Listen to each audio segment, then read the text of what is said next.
Hey, how's it going? My name is Bryce Markle-Amaral. I'm a competitive rock climber and just some random guy that likes making videos. So today's topic, we're gonna go over what's in my climbing bag. Now I've been climbing for about 12 years now, and so there's been a lot of change with what types of bags I use and also what types of things I carry in my bag. So I'm just gonna go over all of it. Hopefully this could give you some ideas or inspiration of what things you could put into your bag. So we're gonna start with my original bag, which I used all the way up until my start of college. So I'm just gonna go grab it. All right, my dad got me this. I initially used this REI Flash 18 bag and it worked really well. It was super lightweight, super malleable, so you can scrunch it up and put it into like luggages or other bigger bags when you're traveling to other places to climb. It also has a lot of attachment points that you could just carabiner things to. And I loved how quickly and easily you could open and close it. So when I'm at competitions where time might be pretty sensitive, you want to be able to get in and out of your bag, take whatever you need out as fast as you can. The only issue I had with this bag is that it is fairly small, so it was hard to fit a ton of things, especially if I was climbing outside. It was hard to even fit some food in there or anything, let alone my climbing gear with it. So originally I had the Tenaya Ras. So after a trip with some buddies to an outdoor climbing spot in Portland, I tried on one of their shoes, which were these. These are the Scarpa Instincts. It's actually a pretty popular shoe that a lot of people get into. And for the time being, I really liked them because they're definitely an upgrade from what I had before. There's a lot of good toe rubber. The heel is pretty basic, but still works. And overall, it's a pretty flat shoe. Personally, I have always gone towards flatter shoes. I just really don't like the super downturned shoes. Sometimes you'll see shoes that are shaped more like this, which it's super good for overhangs, but I don't know. I feel like if I just toe in harder, I could use the flatter shoes and they're a lot more comfortable, you know? So I used to love these, but you'll see in a bit which shoes I have now, which I love them even more than these. Really quick, I'll just grab the bag that I used next. All right, this is the Black Diamond Creek 20 pack, which I loved this thing. It was so sick. I actually got this from my buddy Connor, which he's been in a lot of other videos and stuff, but he had won it from like a competition or something like that. And I was at his house one day and I saw it and I was like, that would be so sick. Like I really want it. Jokingly, I was like, how much do you want for it? You know? And he was like, I don't know. And I had like $20 in my pocket. And I was like, I'll give you 20 bucks for it. And he's like, sure, I don't even use it. So I got this bag for like 20 bucks. And I really liked it. It was much more rugged than the Flash bag that I used, especially when going outdoors, if I like throw it against rocks and all that. It wasn't gonna tear and stuff. The way that it opens and stuff is very similar to the Flash bag as well. It allowed me to get my gear in and out very easily. In all honesty, it's a pretty similar design and shape to the Flash bag, just different colors, different materials, as well as I liked the handles on these a lot better. Even the loops on the outside were very similar as well. But I really liked this one. I actually used it up until about a year ago. Next is my current climbing bag that I use. Now, I actually designed this one. And you know, I may be biased for some reason, but I kind of like it. There are obviously things that I want to change about it, but for the most part, since I designed it, I knew exactly what I was looking for. So I was able to create the like kind of ultimate bag for myself at least. So I'll just grab it really quick and we can go over it.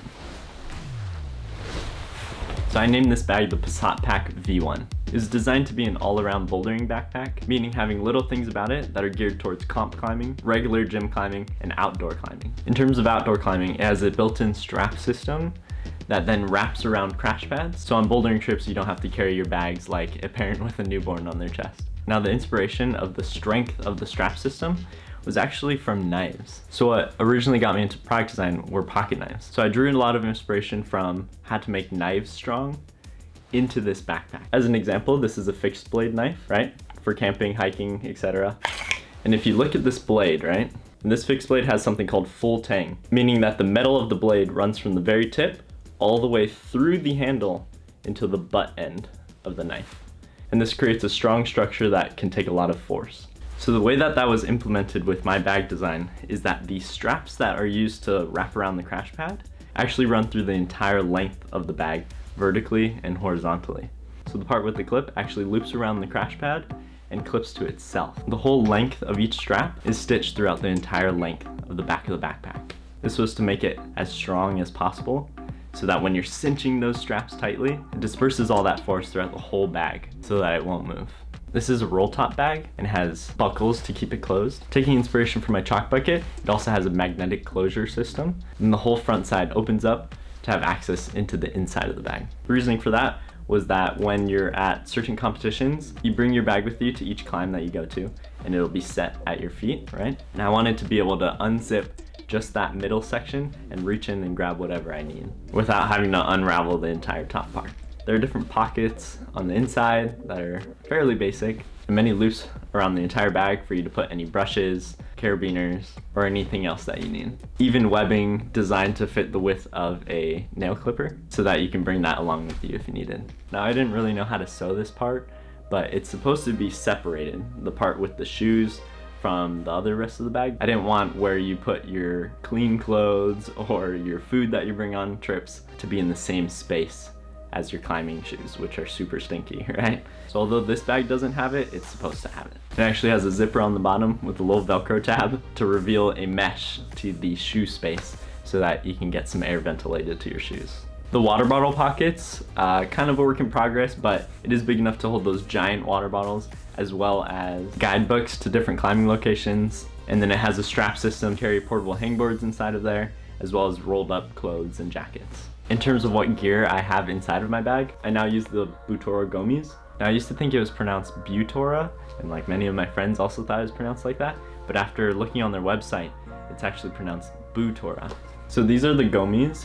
I love them because the entire shoe is just covered in rubber. Like that whole toe box is completely rubber, making these shoes the best toe hooking shoes that I've ever had. The heel hooking rubber is also super great, and I'm pretty bad at heel hooks and I'm still able to make things stick. It's really soft rubber, so they're pretty comfortable. They hurt when I first got them, but they broke in really well, and they're the most comfortable shoe I've ever owned. I also love the color of it.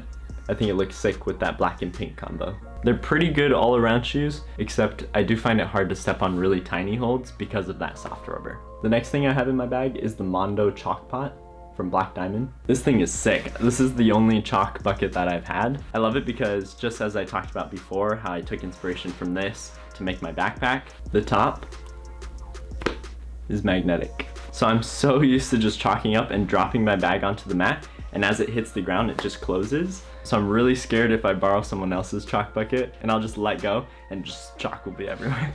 It's got 2 zipper pockets on both sides, which I carry tape in. I definitely recommend carrying tape in your climbing bag just in case. As I go through all of these products, if I can find the links, it'll be listed down below for you to check out. And then I just carry a simple brush, which I drew my route setting signature on, which is a little monkey.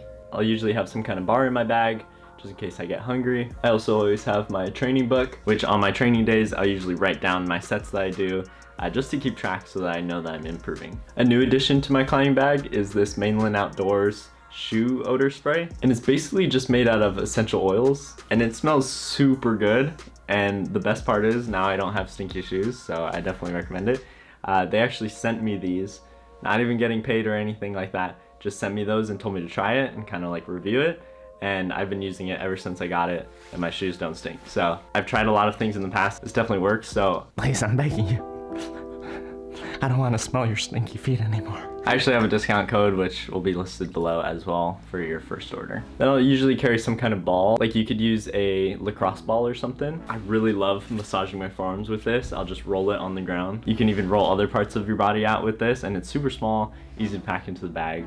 You don't have to carry like a giant foam roller or anything like that. And if you get bored, you can just like play catch, you know? And then I always just keep my earbuds inside my climbing bag because then I know that I have them when I train. And I actually forgot it at the gym when I was helping with forerunning the other day, but I usually have a tension block where it just helps me warm up the fingers, whether that's before a hangboarding day, a competition, or even before an outdoor project. I also have what's called a flashboard from Tension, which is basically a more giant hangboard type thing. I used to carry this in my bag, especially during comps because it was the only thing I have, but I mainly just carry the tension block now. But I will still bring this outdoor climbing sometimes, and even to some comps because you can actually use both hands at the same time. Now that's pretty much it. That's my current climbing bag setup. Obviously, like if I go outdoor climbing, then I'll have some food in there, but I don't think I really need to show that. But yeah, this is what's currently working for me. I'm thinking about getting some new shoes soon, where I'll just carry my gommies as well as these new pairs. Something that's still an all-around shoe, but maybe a little bit better on smaller footholds. So being a little bit more prepared for competitions. But I actually have a surprise for those of you still watching. I'm designing a new bag. Do you want to see it? It's not the full thing yet, right? But here's some panels. So this is the Send It pouch, V2. It still has the raw edges and all of that. You have a little band so you can hook up some like clothes to. You already know that I had to make a little pouch that can hold Cliff Bars, you know? It's also gonna be a chalk bucket at the same time. It's got an internal pocket. Here's the side walls. You got some handles here that can fit carabiners. And then my logo on the tag. Still contemplating some things, and obviously it's gonna be a little bit smaller than this, right, when it's actually made, but I want it to be some kind of like chest bag type thing, right? So I think that would be kind of sick. So that's a work in progress, but we'll see how it goes. Hopefully I can kind of get the ball rolling on those. Yeah. Again, links below to the things that I showed in this video, and also to different protein powders and other equipment that I use. So keep with that unseen training and believe in the vision. All right, see ya.